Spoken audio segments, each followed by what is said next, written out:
KTLK AM, Minneapolis.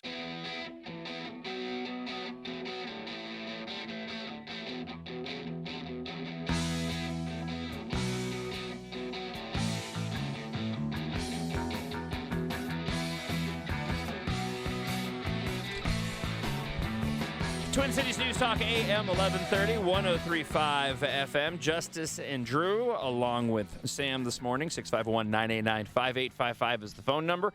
We've got a packed final hour of the show. So counterterrorism expert David Gartenstein-Ross will be joining us in about 15 minutes from now from Fox News. Katie Pavlich will be calling in just after the bottom of the hour. And right now, we are very pleased to welcome a special guest into studio, Dave Bickler, original Survivor vocalist. Man, it is a pleasure to meet you. Thank you so much for coming in. Well, thank you. It's great to be here.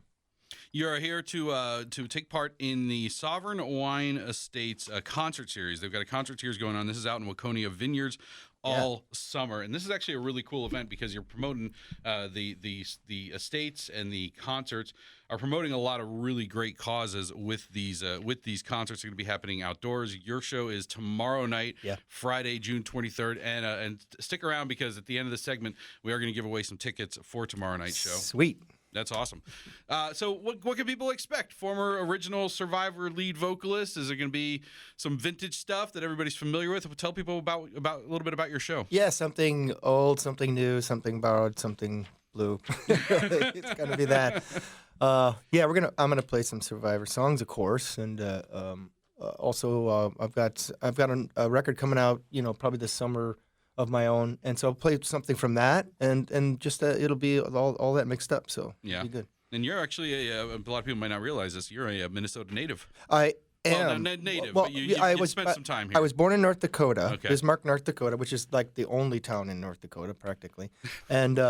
Then we moved when I was like 3. When I was like 3, we moved to Wilmer. My dad we got a job for Standard Oil, so Wilmer, Minnesota, and that's where I until I was 8 years old. So I spent that was like that time in your life is when you start remembering stuff that happened to you. Right. So it was a great place to be a kid. Now, Minnesota loves to sort of like take claim of people that went on to fame, no matter how tenuous their connection to the state is. So I'm surprised there isn't like a Survivor.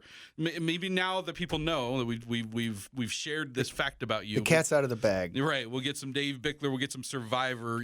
Like a memorial or tribute mural. Maybe a statue like for me.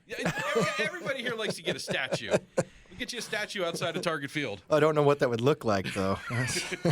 You've kept really busy. I mean, apart from continuing to play your music, I mean, you've really had a busy career throughout the years. Especially a lot of people know from the commercials that you did, and there was a moment there where your sort of your presence in pop culture kind of popped back up again in a real big way. In a strange way, yeah. The Real Men of Genius. Yeah. I mean, that was just a crazy thing. I don't think a lot of people realize that the lead singer Survivor is also Real Men of Genius. Yeah. Yes. Well, it was cool too when it happened though, because for so many of us when sort of that bit of those ads came out, because they were such popular ads and everybody found out that it was you. What kind of resurgence, happened for Survivor at the time with that? Well, I actually, when I started doing that, I was back in Survivor. Okay. It was like the revolving door of Survivor. I was like in 1993. I went back with the band until 1999. So that just, I think Real Men of Genius started in 1998. Yeah. Right about that time is when we started doing those things. But I'd always been in advertising. I started. I was in a band called the Jamestown Massacre back in Chicago.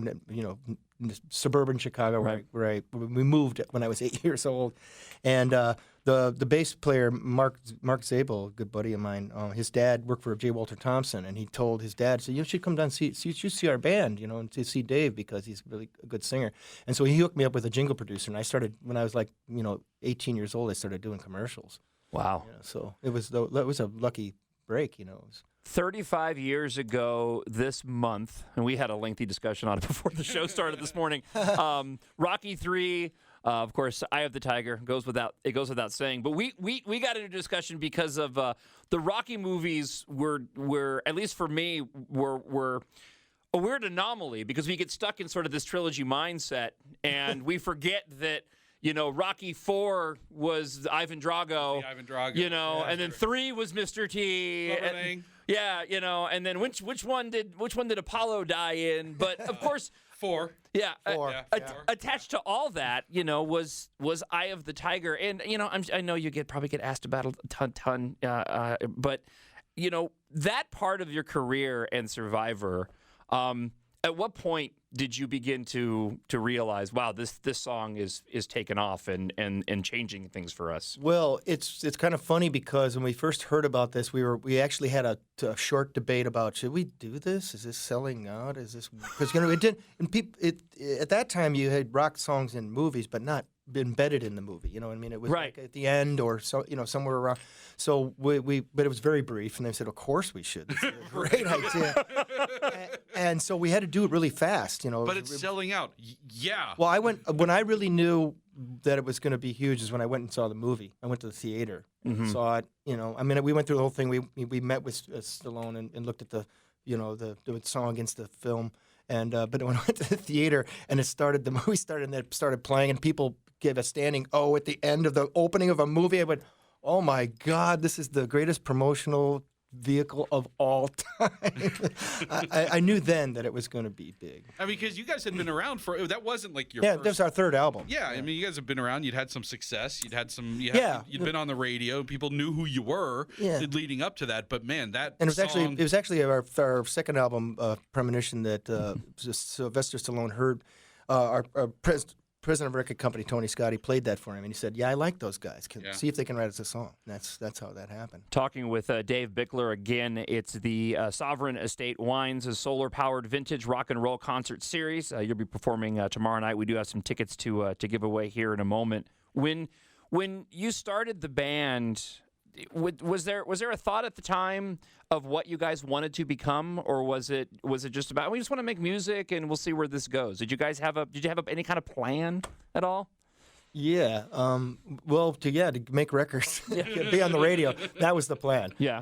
It was the start of the '80s. The band I think it was 1978 when it was formed. Right. But we were like felt ourselves to be like going to be the '80s. An '80s. Band. We wanted to, make our 80s rock band. Yeah, an 80s rock band. We were going to be, Did the success of Eye of the Tiger? Do you think it helped in terms of longevity, or do you think that it kind of propelled you up, but then you go up so high and then it comes back down again? No, it's all good. All good. It's all good. But the follow-up album didn't do as well, and I had some problems with my voice. I had polyps on my vocal cord, and so I had to have an operation, and it was tough.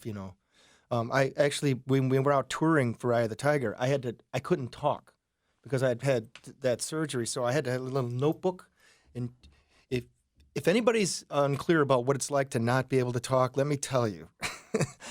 You take for granted the communication that you have with speaking, because if you have to write stuff down, it's a whole different ballgame. Somebody asks you a question, and you've got it's like a tweet. It was before tweeting. I had to do that. There's been 140 characters. Write it down. Here's your answer. Because the doctor told me not to talk. You said something interesting a minute ago that I didn't know or realize that you wrote Eye of the Tiger for Rocky. Yeah, right? To be clear, it was Frank Sullivan and Jim Peterick, the songwriters in the band, wrote the song. But but that was like Sylvester Stallone came to you guys and was like, and what so was that we like? put that together in just a few days. I mean, those guys locked themselves up and wrote Eye of the Tiger, and we actually went to the studio CRC in Chicago to record it, and I'd never heard it. I mean, they just here's the song and here's the lyrics, and I sang it, and we did the demo that we sent off to Sylvester Stallone, and that's amazing to me. It's like because that is one of the most iconic songs of the last 40, 50 years, easily. I mean, when you think of songs that everybody knows, everybody recognizes, everybody can associate with something specific, Eye of the Tiger is absolutely. I'm pretty sure you go to China and ask them Eye of the Tiger, and they'll know what that means. Yeah, and it's carried through from generations. My kids know and like that song. It's the kids. That's why I've always got a new generation coming up. This is a completely legit story for whatever reason as of late. And, just the way the music industry's changed, another time to get into all of that. But the ability now to just put together a playlist like on the iHeart Radio app. And my wife had done that, and she was actually talking about these 80s playlists she has put together. And I've got a 10-year-old at home. And she's at home with them all day. They're out of school, and I'll come home, and he came walking through the room the other day singing "Eye of the Tiger," and this was before we had even established that you were going to be coming on the show, and I was like, when did you hear that? But at the time when he was singing, I went, man, it's amazing how many of these songs are just good songs, and they're still able to reach new generations. And I imagine when you perform now, you're seeing a big cross demographic of people and their families, all ages, all ages, yeah. Well, Dave Bickler, former lead singer, Survivor. Thanks for coming to town. Thanks for coming in studio. Hope you have a massively successful concert tomorrow night out at the Sovereign Estate Wines out in Waconia. I know it's benefiting a good cause. Benefiting this particular show, I believe, is benefiting the Waconia 4th of July fireworks show. And the wine is good, by the way. Just telling you. Yeah, it is, and they have really good beer on tap too. They do as well. I think I'm the wine guy. He's the beer guy. Yeah. So you guys make a Excelsior on tap out there, I believe. It's really good beer out there. I'm the beer guy. So. Yeah, sure. Yeah, it's so have a great time. Thanks for coming to town. Can you give us a Real Men of Genius one more time before we let you go? Real Men of Genius. So good. So good. All right, caller number 20 right now, 651-989-5855. We got a 4-pack of tickets to this show tomorrow night out at Sovereign Estate Wine in Waconia. Their solar-powered vintage rock and wine concert series. Dave Bickler, original Survivor vocalist. Awesome talking to you, man. Thank you so much. Thank you so much. Thanks, guys. Really. Thank you. Coming up, counterterrorism expert David Gartenstein-Ross, and at the bottom of the hour, Fox News' Katie Pavlich will join us here on